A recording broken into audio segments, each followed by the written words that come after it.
What's happening, guys? Got some things I wanted to bring to your attention here, as a Middle Ages scourge of Black Death is apparently popping up right now in affluent regions of the United States, and I had reported a little bit on this in my last biological hazards report.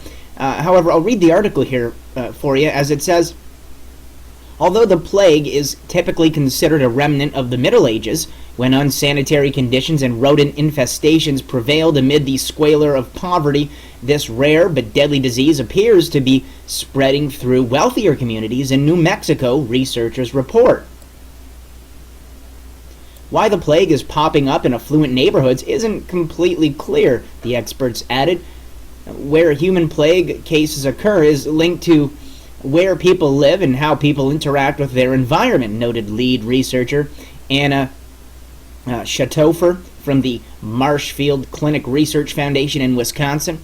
These factors may change over time, necessitating periodic reassessments of the factors that put people at risk.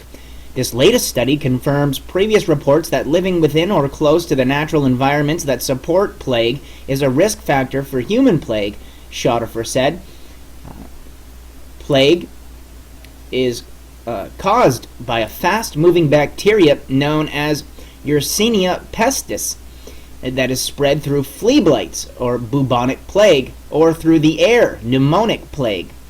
The new report comes on the heels of the hospitalization on June 8th of an Oregon man in his 50s with what experts suspect is the plague. According to the Oregon Live, and there's a link to the report here, the man got sick a few days after being bitten as he tried to get a mouse away from a stray cat. The cat died days later, the paper said, and the man remains in critical condition. For the new study, published in the July issue of Emerging Infectious Diseases, the researchers used U.S. Census Bureau data to pinpoint the location of socioeconomic status of plague patients. About 11 cases of plague a year have occurred in the United States since 1976, with most cases found in New Mexico.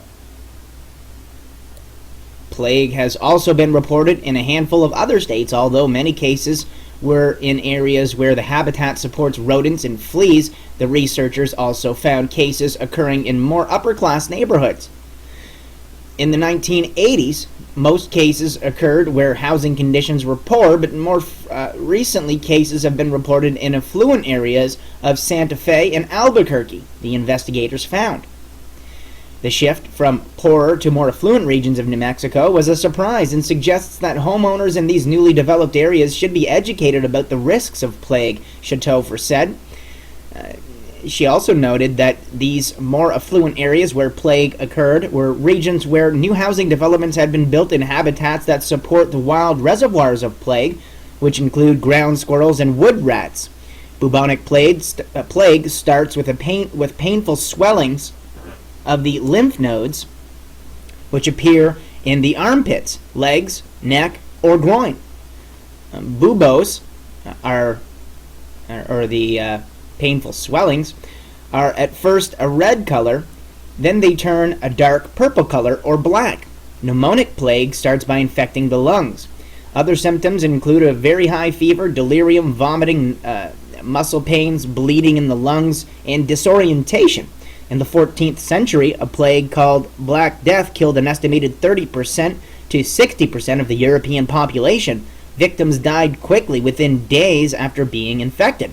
And there's a link here to the Yahoo News piece. And in one of my previous biological hazard reports, I had reported on the epidemic hazard in the state of Oregon, which this article was referring to, in which the man was trying to get a mouse away from a cat. And as we see here, he had come in contact with the mouse, and the mouse bit him, and so forth. And, you know, it's been confirmed as the bubonic plague. However, we do have a situation update here that I'm going to click. And it reads, health officials believe that a man in a Bend hospital is likely to be suffering from the infamous Black Death plague. The unidentified man, who is in his 50s, fell ill several days after he was bitten on the hand while trying to pull a mouse away from a stray cat on June 2nd. Doctors at St. Charles Medical Center Bend told the Oregonian newspaper.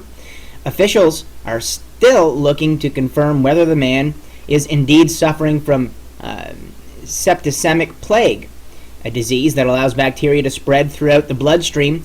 But Karen Yeargain, the county health department's communicable disease coordinator, told the Oregon paper that the man had all the symptoms that were related to the disease. The symptoms included abdominal pain, bleeding mouth, nose, anus, and dying tissue. Plague is an infectious disease that affects animals and humans. It is caused by the bacterium Yersinia pestis.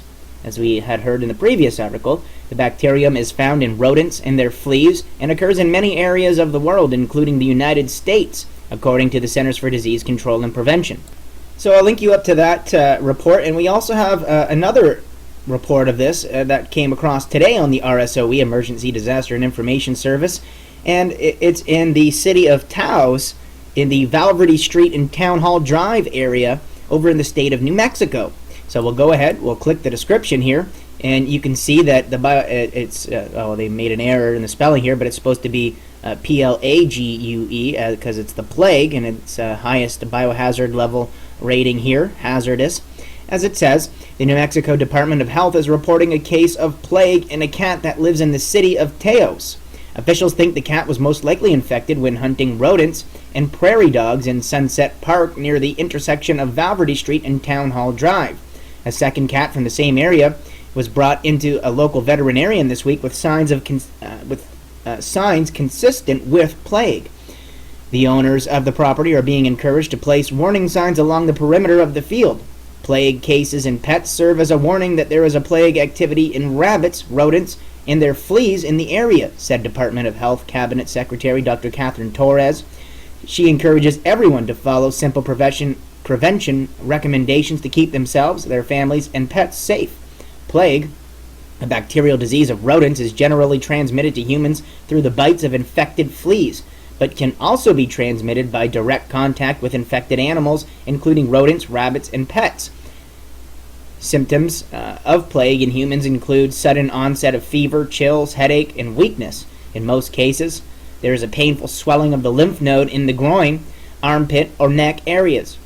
Plague symptoms in cats and dogs are fever, lethargy, and loss of appetite. There may be a swelling in the lymph node under the jaw.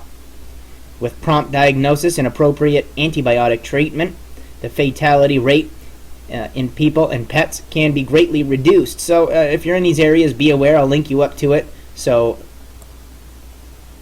you can click situation updates and so forth. But I just wanted to give you guys a heads up, especially the people in these areas. So much love, my friends, and God bless and stay safe.